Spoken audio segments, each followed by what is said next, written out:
territorio que controlaba antes el gobierno. Bueno, ahora ya no podemos hablar ni de grupos rebeldes de la ideología que sean, ni de oposición. Ahora tenemos que hablar de gobierno para referirnos precisamente a, a los bueno, a los que antes eran oposición, básicamente, es decir, Hayat Tahrir al-Sham principalmente, pero no necesariamente ellos solos, porque aún no está claro cómo se va a conformar este gobierno.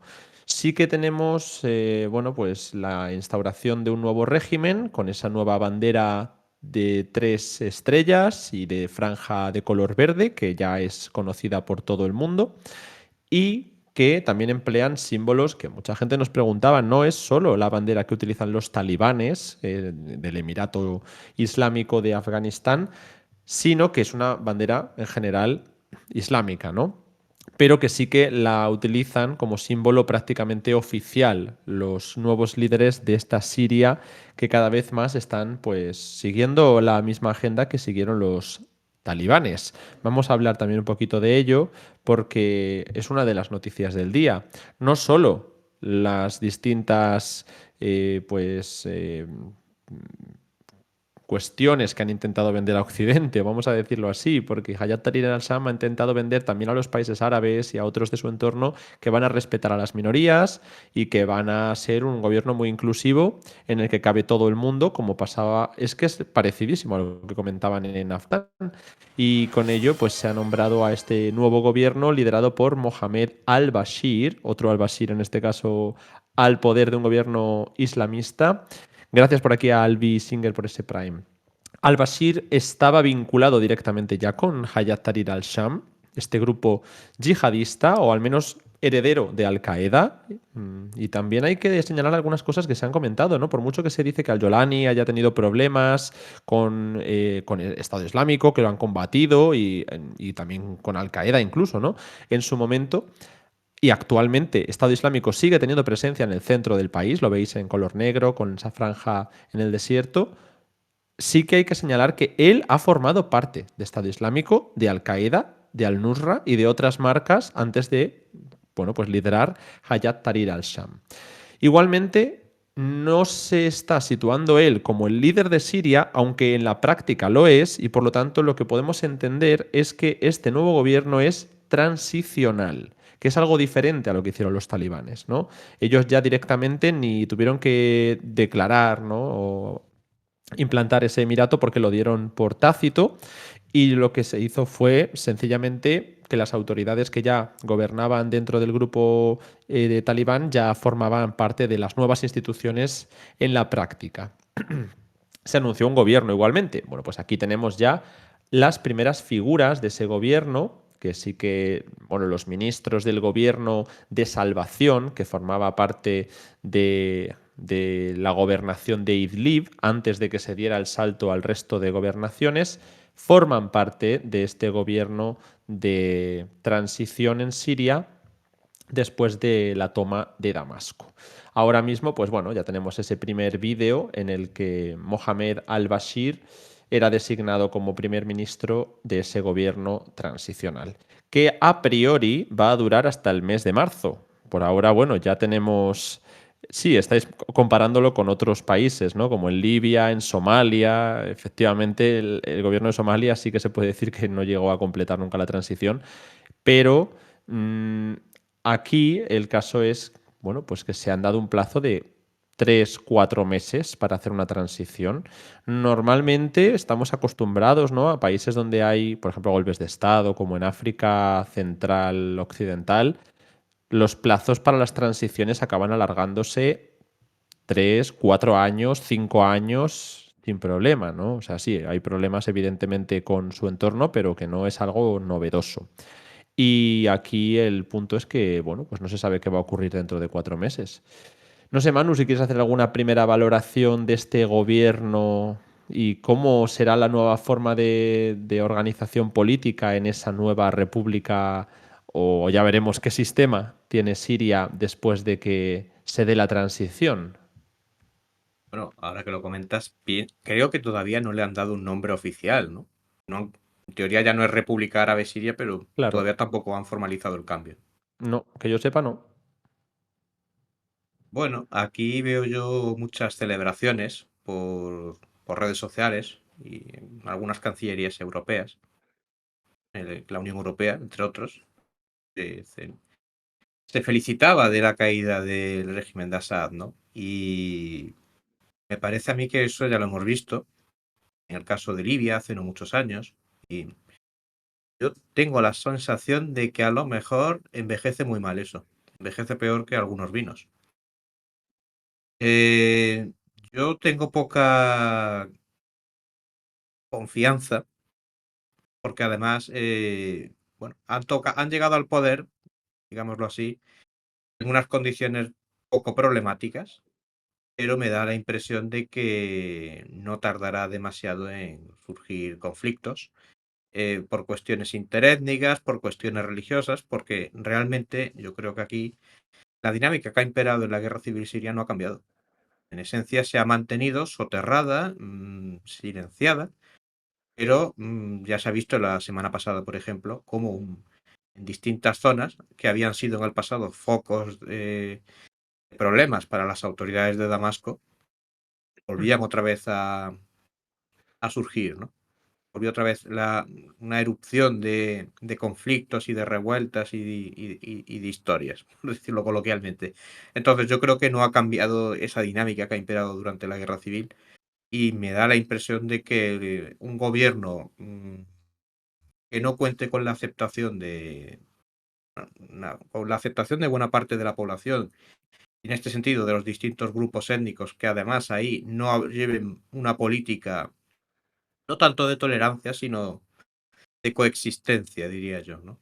Y estas autoridades me da a mí la impresión de que no están muy por la labor, que por ahora no van a plantear problemas, pero me da la impresión de que en cuanto se hayan asentado en el poder, en cuanto tengan controlados ciertos resortes del aparato del Estado, empezarán a aplicar su visión de la política y quizás veamos conflictos. De hecho, hoy había una imagen que se ha visto por redes sociales de me parece que era un periodista sirio, creo que estaba, no sé si estaba en España, un refugiado sirio, que era la imagen del nuevo jefe de gobierno en Siria, que sale la bandera, hasta ahora había exhibido la oposición siria, que era la bandera pre-Assad, la que había imperado en la Siria, que se independizó de Francia hasta la llegada de la época Assad, los 70, 60, 70, y había una bandera, no sabría definirla, islamista, podríamos decir, ¿no? Y ya estaba diciendo que la nueva Siria que no podía ser eso. O sea que yo creo que ilustra bastante bien lo que quizás pueda ocurrir, ¿no? Ahora en el fragor de la caída del régimen de Assad, bueno, pues con el desconcierto de todo lo que ha ocurrido, y sobre todo que yo creo que mucha gente ahora mismo en Siria, gente, sectores que a lo mejor podrían oponerse, plantear problemas, porque ahora mismo están desorganizados, ¿no? Que están en un contexto de shock, podríamos decir. Más bien el shock postraumático, podríamos decir, ¿no? Pero que una vez que pase todo ese efecto, yo creo que quien se oponga o quien no esté nada de acuerdo y quien diga que hay que plantar cara, empezará a dar problemas a estas autoridades. Ahí en todo caso habría que ver qué hacen los actores de la zona, tipo Israel, Turquía o quizás Estados Unidos. Muchas cosas hay que ver porque ahora vamos con ellos, pero lo primero es, claro, señalar que, por supuesto, ya se están viendo vídeos, o sea, que se está haciendo públicamente, de ejecuciones de, pues se supone que son antiguos oficiales del ejército árabe sirio o soldados, se vieron ejecuciones también de personas alawitas que puedan o no estar vinculados a estos grupos, tanto en Latakia como en Homs como en Hama.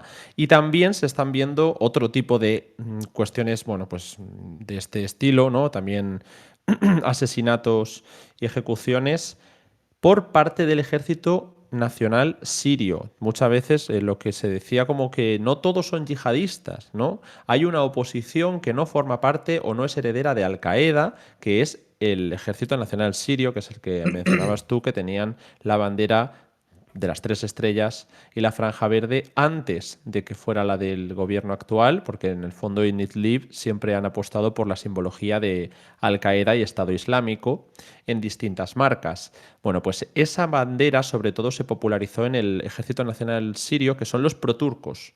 Esos proturcos que controlaban el norte de Alepo, y estaban justo en esa zona y que, bueno, la región de Afrin principalmente. Ahora con la campaña, pues era básicamente los yihadistas en Idlib y los otros opositores en Afrin. Y de Afrin ahora controlan pues todo el norte de Alepo y han llevado a cabo otras campañas militares paralelas a la que ha llevado a cabo HTS contra Assad hacia el este, concretamente contra los kurdos. Bueno, no es una sorpresa para nadie que los sectores más proturcos tienen unos problemas más graves con los kurdos que los que tienen otros sectores del país, ¿no? Al final no se trata tanto solo de minoría religiosa, que también son suníes, sino minoría étnica en este caso.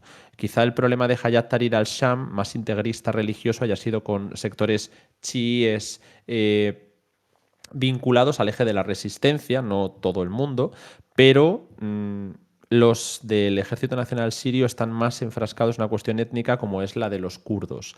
Por lo tanto, han conseguido ampliar su territorio desde Afrin hasta Tal Rifat, que es el norte de Alepo, toda la gobernación de Alepo al norte y después, en la zona oriental, quedaba un punto crítico de control de los kurdos, que era la ciudad de Manbij.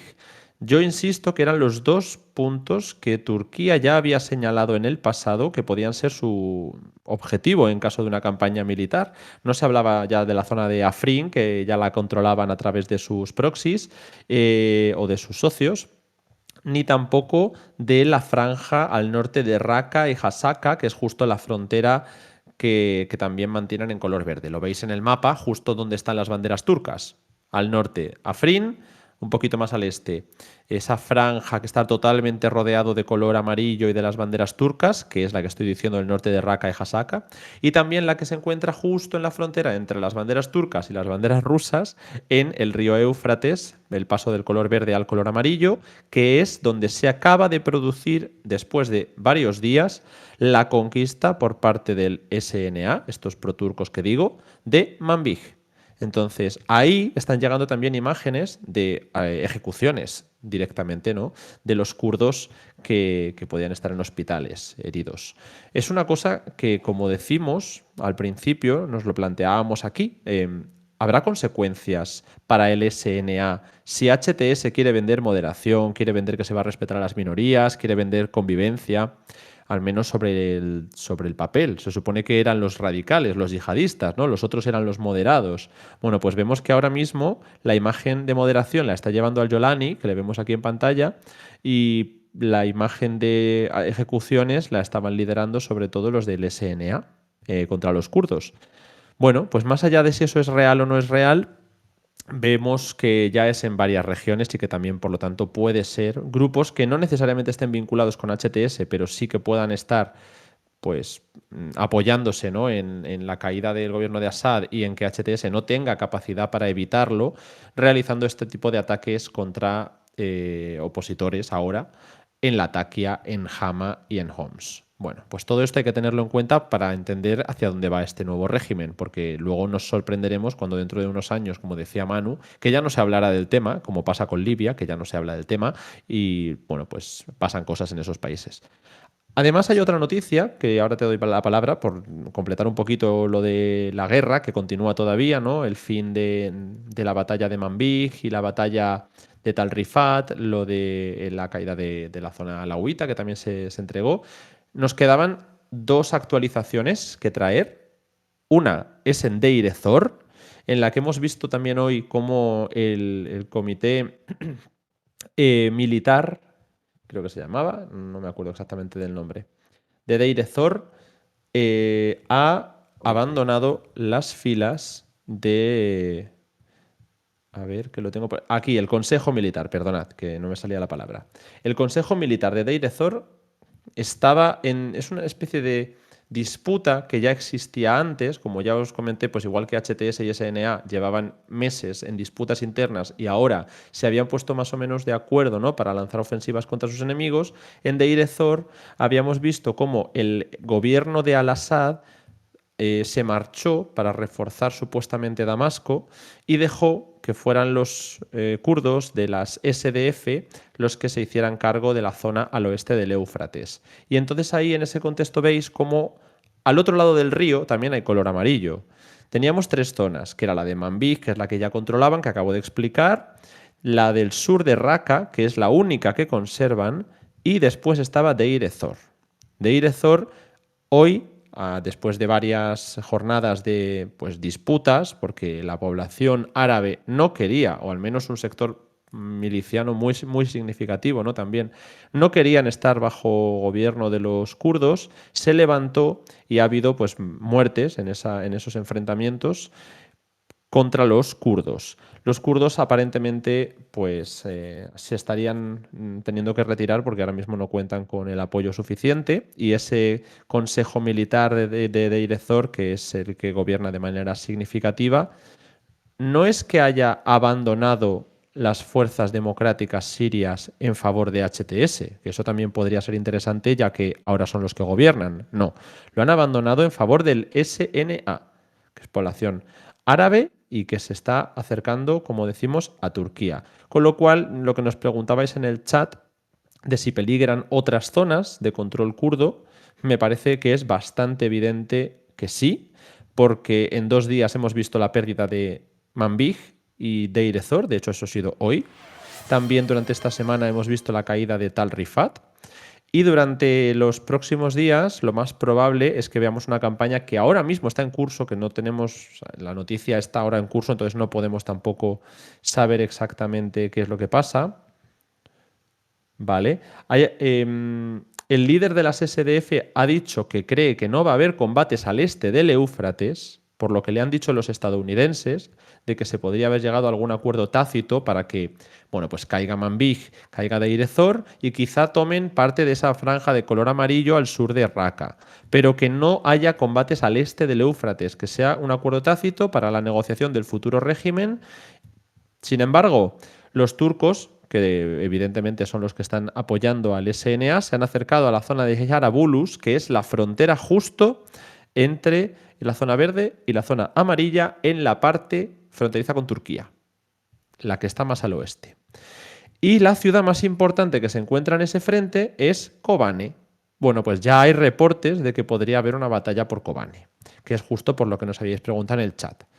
No lo tengo confirmado y por lo tanto cuando lo tengamos lo publicaremos en las redes sociales y en todas partes. Por ahora nos quedamos con que bueno, pues hay tensión y probablemente sigan cayendo zonas de control kurdo.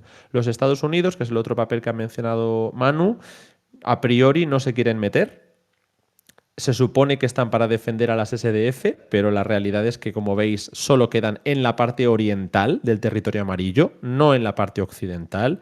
Los rusos también se han movido de Kobane, no están ya por la labor de que si hay alguna ofensiva les pille allí, y se habrían ido hacia, me parece que es hacia Kamishli, que es la zona oriental, o sea, todo el mundo, los rusos y los estadounidenses, yo creo que se están moviendo un poquito hacia el oeste, hacia el este, los estadounidenses hace ya tiempo. Trump quiere sacar de allí las tropas aparentemente, pero hay ahora mismo como dos líneas en Estados Unidos que están en disputa, que son los que son partidarios de abandonar Siria y los que son partidarios de defender a las SDF, porque los kurdos son sus socios y podrían contar con apoyo israelí. Parece ser que Israel tendría más interés en un gobierno donde los kurdos tengan presencia, con los que ya llevan tiempo estableciendo contacto, que con un gobierno islamista en el cual ya se están viendo algunos vídeos de quizás sectores más radicalizados que a lo mejor no van a representar al gobierno, que están hablando de llegar hasta Jerusalén. Así que bueno, por su parte Israel también veis que ha desbordado la frontera y ha invadido el monte Hermón. Hay reportes de que estarían ya a 20 kilómetros de Damasco. Hay que señalar, no hay ninguna evidencia por ahora con vídeo, más allá de lo que se ha ido diciendo, porque se habló de que habían tomado Katana, que es una localidad que sí que se encuentra a esos 20 kilómetros de Damasco, pero no tenemos evidencias de eso. Entonces Israel lo que sí que quería era el Monte Hermón por lo estratégico que es para las alturas en torno a la frontera sirio-libanesa y para la propia Siria y el sur de Siria, pero lo que sí que está planteando el gobierno israelí es crear una zona que pueda ser desmilitarizada o no, pero que está hablando de una zona vacía y esto ya veremos qué significa. En función de qué amplitud tenga, podremos hablar de una invasión en mayor escala que pueda llevar o no a cabo una limpieza étnica, pero por lo pronto sí tenemos noticias de que ha invadido y ha tomado la localidad de Cuneitra, que es la que se encuentra en la frontera de los Altos del Golán. Así que con este repasito, Manu, tenemos que ver qué impresiones dan los últimos movimientos, los países extranjeros que tienen presencia e intereses en el país, no sé, lo que tú quieras. Bueno, yo de Israel señalaría también que se ha dedicado a hacer bastante bombardeo en lo que es instalaciones militares de la Fuerza Aérea, la antigua Fuerza Aérea Siria, de la Armada Siria. Han destruido, pues yo creo que prácticamente toda la Armada Siria. Tampoco es que fuera una gran fuerza naval, pero en fin, lo que tuvieran lo han destruido, por lo menos los buques. Creo que instalaciones en tierra también han sido atacadas y bastante dañadas, incluso fábricas. O sea, Israel no solo está, digamos, aprovechando para ocupar más territorio, sino que además está también desmantelando los restos del antiguo ejército árabe sirio, o por lo menos de las fuerzas armadas de Siria, ¿no? De la Siria de Assad. Em, yo la verdad es que me llama la atención, bueno, no me sorprende demasiado que aprovechen las circunstancias, no solo para esto que he comentado, sino también para lo que mencionabas tú, ¿no? De avanzar y ocupar todo el territorio que puedan. Que entiendo, me da la impresión de que no se van a quedar donde están ahora, sino que profundizarán esos avances. Lo que sí me llama la atención es que aparentemente las autoridades, las nuevas autoridades de Damasco, bueno, no están planteando demasiados problemas a esto. Por supuesto, hay socios de Israel que no han dicho nada respecto a esto tampoco, claro. Pero bueno, eso creo yo que nos lo podíamos esperar. En relación a tema de los kurdos, sí hay una cuestión que yo por lo menos lanzo la duda. Habrá que ver qué ocurre. Pero sí que es verdad que a Estados Unidos también hay un elemento que le interesa, si no controlar, por lo menos, pues tener que alguien cercano a ellos controle, que es los campos de petróleo que hay en Siria, en la zona que hasta ahora estaba administrada por las fuerzas kurdas, ¿no? Que tampoco es que sean unas grandes reservas de petróleo, pero de hecho es que hasta ahora las controlaban. Y en el caso de que una futura Siria unificada, si es que se llegara a algo parecido, ¿no? En este caso, pues lo que tú decías, un gobierno que incluya a los kurdos, entiendo que habría una mayor unificación, aunque sea teórica, ¿no? Para que Damasco tenga, digamos, cierta funcionalidad, la administración, de cara a todo el país y sobre todo reconstruir el país, que eso yo no tengo claro que eso vaya a suceder, pero entiendo que estas autoridades, pues antes o después tendrán que afrontar esa cuestión si están en condiciones, ¿no? Y sin el petróleo y los ingresos que genera, por pocos que sean en comparación con Arabia Saudí u otros países de la zona, son cruciales. Y ahí entiendo yo que a lo mejor en Estados Unidos, a lo mejor, o a Israel, que también tendrá sus intereses, entiendo que les puede interesar tenerlos alejados de las actuales autoridades de Damasco, bueno, poder ejercer presión o chantaje si fuera el caso. La duda es qué aceptará Turquía. ¿Turquía está por la labor de tragar ahí o no? Entiendo que esto también al final será una cuestión de encaje de bolillos. Si negocian zonas de influencia y si a Turquía le toleran o le aceptan ciertas cosas, a lo mejor Turquía traga esto, ¿no? Pero ciertamente Turquía lo que es aceptar que los kurdos sigan manteniendo una autonomía notable en la zona y no poder materializar su sueño anhelado, que es unificar todas las zonas que controlaba en el norte de Siria, ampliar lo que ahora mismo controla y unificar, ¿no? Entiendo que eso también es un problema para las autoridades de Ankara y entiendo que también es un elemento de discordia con Estados Unidos o con Israel, más allá de los elementos que puedan tener en común, ¿no? En relación al tema de las ejecuciones, asesinatos, pues bueno, como tú has dicho, hay bastantes vídeos ya que están circulando. Además, no es una cosa que se estén escondiendo, que esto lo cuelgan en redes sociales, o sea, que no es una cosa que ha pasado de contrabando, sino que se cuelga abiertamente en distintas redes sociales y prolifera. Es un poco por ahí por donde iba yo antes. Esa es la cuestión que yo señalaba, que a medida que se vaya avanzando en esta línea, y entiendo yo que también, pues que sistematicen una represión de aquellos elementos a los que tengan como objetivo, porque ahora mismo pues no hay una administración que funcione como tal y que pueda ejercer una represión sistemática, ¿no? Organizada, como suele ocurrir en los estados. Pues entiendo que esto va a ser ahora mismo más complicado, pero una vez que esto funcione, entiendo que también eso alimentará más rechazo y más oposición. Entonces, es una cuestión quizás de tiempo verlo. No sé yo si llegaremos al verano del año que viene sin que haya otro conflicto.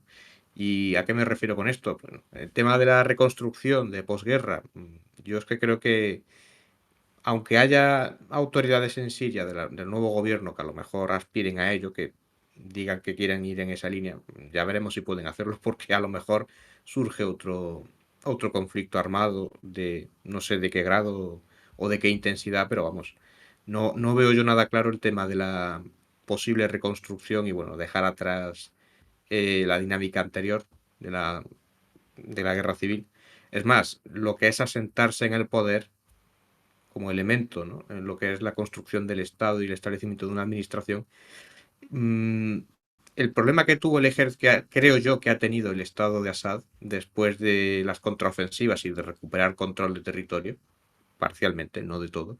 Yo creo que el problema que tuvo entre distintas cuestiones que podríamos hablar hoy, pues si quieres, Alejandro, un día podríamos hablar más detenidamente de este tema, ¿no? Por analizarlo, pero yo creo que una de las cuestiones era la centrifugación, poder centrifugado que había, ¿no? La fractura, digamos, territorial y que poder estaba, digamos, muy dividido fuera de Damasco, o sea, dependía de una serie de gobernadores regionales y bueno, pues al final yo creo que las distintas provincias sirias eran una especie de taifas, esto por lo menos se ha venido comentando en los últimos tiempos, que eran una especie de taifas en la que los gobernadores hacían lo que les daba la gana, siempre y cuando respondieran a Damasco y hubiera una lealtad, ¿no? Y yo creo que ese elemento, si no se logra superar, va a seguir siendo un problema. Si se repite esa dinámica, va a ser un problema para las nuevas autoridades. Y esto yo creo que además abonará lo que ya se vio en el pasado reciente, eh, respecto a que un gobernador en una región, pues a lo mejor diga, oye, pues yo no estoy de acuerdo con esto que están diciendo los de Damasco, sobre todo, por ejemplo, en la zona norte, ¿no? En zonas como Alepo, más alejadas con esa tradición que han tenido, caso de Ildíbil, por ejemplo, esa tradición que han tenido en la última década de no responder ante Damasco, de no obedecer a Damasco. Y quizás a esta gente les pase lo mismo, o algo parecido. Ujú. Bueno, pues vale, que ya tenemos que ir cambiando de bloque, así que como dice Manu, son muchos temas que creo que para otro día dan de sí.